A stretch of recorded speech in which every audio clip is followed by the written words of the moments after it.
जय हिंद साथियों, स्वागत है आपका अग्निवीर कोचिंग पर। क्या आप जानते हैं रूढ़ संख्याएं क्या होती हैं? क्या आपको पता है अभाज्य संख्या क्या है? क्या आप बड़ी से बड़ी अभाज्य संख्या ढूंढ सकते हैं? अगर नहीं तो आज वीडियो को छोड़कर कहीं नहीं जाइएगा, क्योंकि आज आपकी नॉलेज में हम बहुत इजाफा करने वाले हैं। अगर आप आज वीडियो पूरा देखोगे तो आप बड़ी से बड़ी संख्या का अभाज्य संख्या प्राइम नंबर बहुत आसानी से ढूंढ लोगे। इसलिए वीडियो को छोड़कर कहीं नहीं जाइएगा, पूरी वीडियो को देखिएगा।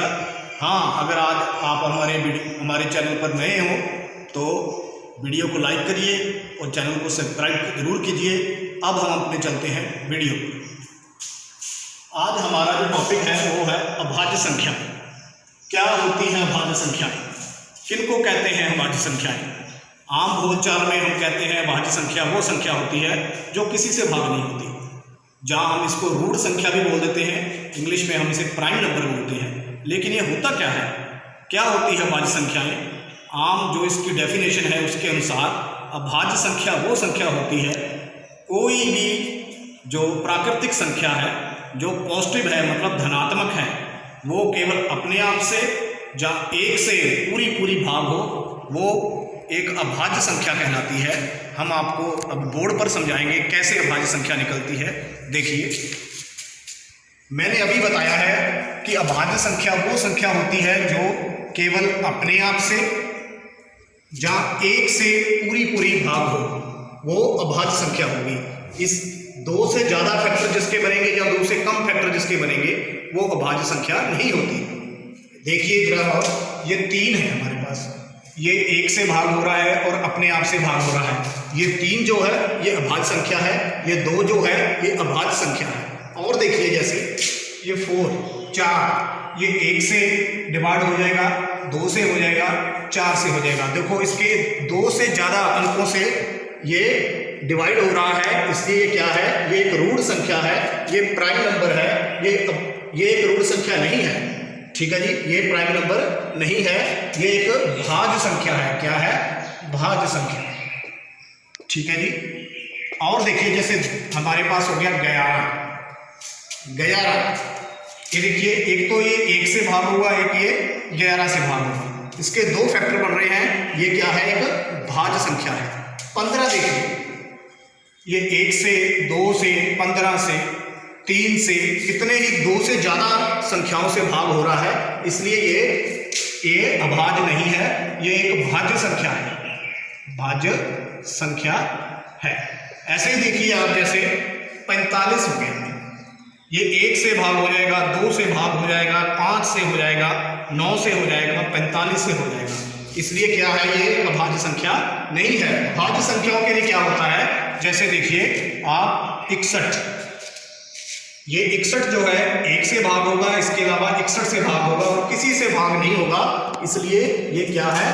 भाज्य संख्या है। क्या है? भाज्य संख्या है। भाज्य संख्याओं के लिए आपको 3 बातों का याद रखना है, 3 चीजें। क्या?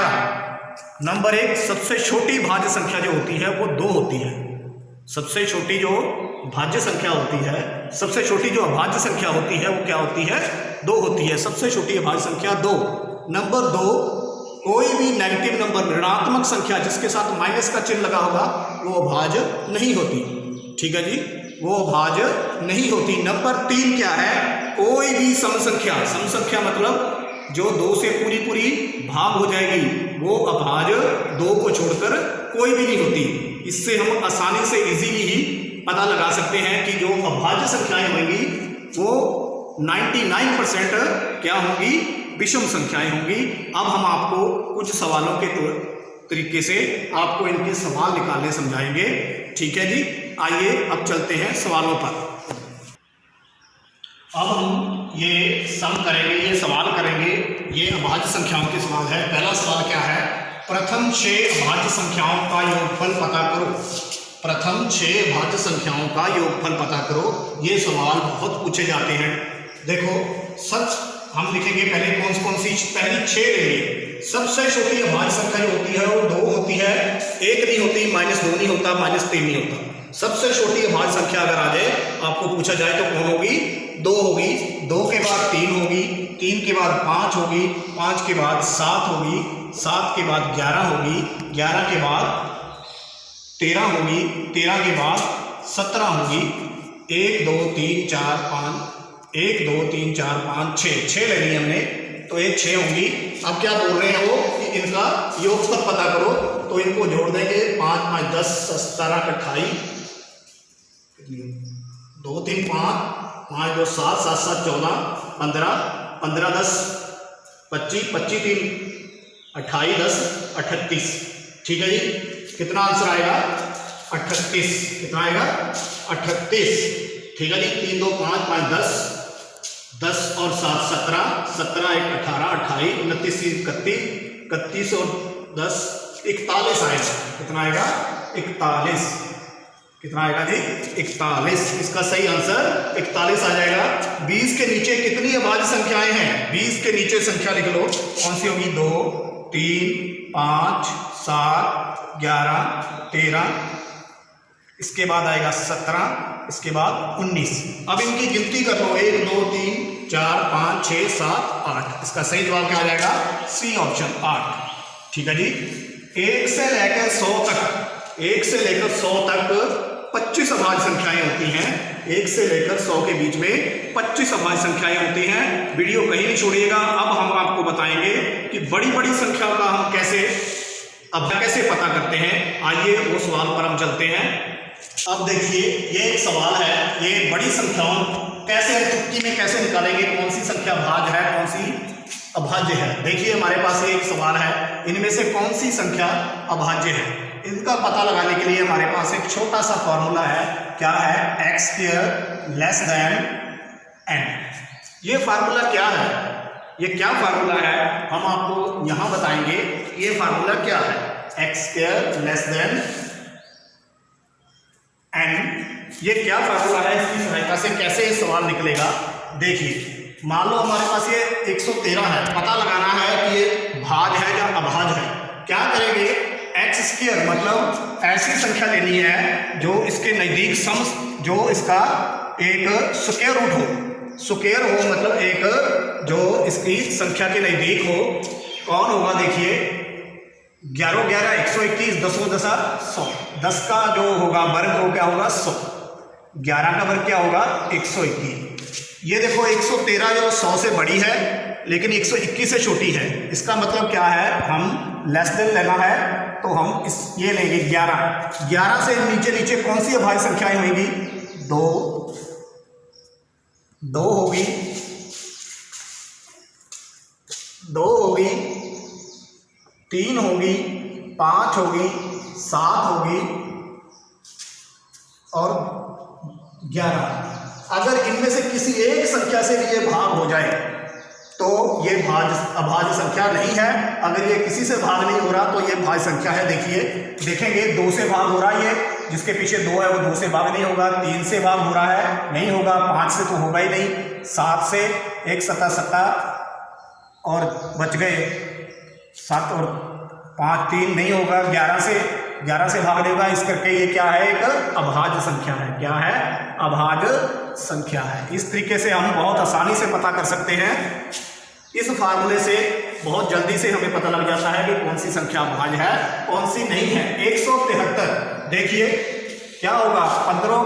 15 का वर्ग क्या होगा? 225। 16 का वर्ग क्या होगा? इस बहुत ज्यादा हो जाएगा। 14 का वर्ग क्या होगा? 13 का वर्ग 169, 14 का वर्ग 196। अब देखिए 173 169 से बड़े हैं, इस करके हमने 14 से नीचे की अभाज्य संख्या लेनी है। 14 के नीचे की अभाज्य संख्या लेंगे, जैसे 2 3 5 7 11 और 13। अगर इनमें से किसी एक संख्या से भी यह संख्या भाग हो गई तो ये अभाज्य नहीं है। अब देखेंगे, इसके पीछे 2 आ गया, 2 से नहीं होगी। 3 5 3 8 10 1 11, 3 से भाग नहीं होगी। 5 से नहीं होगी। 7 2 7 1 14 और 5 14 और 4 3 7 से नहीं होगी। 11 से 11 गुना 11 एकम 11 और 6 11 से नहीं होगी। 13 से 13 एकम 13। देखिए 173 को 13 से भाग करके 13 एकम 13 4 13 दूना 26 नहीं होगी। इसके मतलब क्या है, 173 जो है ये भी अभाज्य है, प्राइम नंबर है, रूढ़ संख्या है। ठीक है जी, बहुत ही आसानी से पता कर सकते हैं। 260 देखिए किसका होगा, 14 का वर्ग 196 और 15 का वर्ग कितना होगा, 225। और देखिए ये जो संख्या है 207 ये 196 से बड़ी है, 225 से छोटी है। इसका मतलब हमें 15 से छोटी अभाज्य संख्याएं लेनी पड़ेंगी। कौन सी होंगी, यही होंगी। अब इसमें से देखेंगे ये संख्या किससे भाग हो रही है, किससे नहीं हो रही। देखिए ये 2 से भाग होगी, नहीं होगी। 3 से भाग नहीं होगी, नहीं। 3 से भाग हो जाएगी, ये 6 18 9 27 ये भाग हो गई पूरी। इसका मतलब ये अभाज्य संख्या नहीं है, ये एक भाज्य संख्या है, ये एक भाज्य संख्या है। ठीक है जी। 441 देखिए क्या है, 20 का वर्ग 421 का वर्ग 441। इसका मतलब क्या है कि ये 20 से बड़ी है, 400 से बड़ी है। 441 में आएंगे तो हम क्या करेंगे, 21 से छोटी सभी अभाज्य संख्याएं लिखेंगे। 2 3 5 7 11 13 17 19 इनसे देखेंगे ये भाग होती है। अगर किसी एक से भी ये भाग हो गई तो ये अभाज्य संख्या नहीं है। सीधा सवाल है। 2 से भाग करेंगे, 2 से नहीं होगी। 3 से 4 4 8 1 9 ये 3 से भाग हो जाएगी। इसका मतलब ये भी अभाज्य नहीं है, ये एक भाज्य संख्या है, ये एक भाज्य संख्या है। ठीक है जी, अभाज्य नहीं है। बहुत ही आसानी से इस तरीके से हमें पता लग जाता है बड़ी से बड़ी संख्या का कि कौन सी संख्या अभाज्य है, कौन सी नहीं है। भाज्य संख्या वही होती, अभाज्य संख्या वही होगी जो केवल अपने आप से या एक से भाग होगी।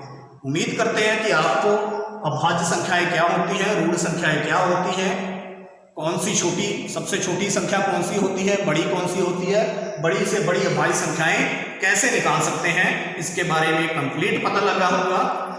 अगर आपको हमारी दी हुई जानकारी अच्छी लगी है तो वीडियो पर जरूर लाइक कीजिएगा, क्योंकि वीडियो बनाने के लिए बहुत मेहनत लगती है। आप हमारे इस चैनल पर नए आए हो तो इस चैनल को सब्सक्राइब कीजिए और ज़्यादा से ज़्यादा शेयर कीजिए। इसी के साथ आपका बहुत बहुत धन्यवाद। जय हिंद।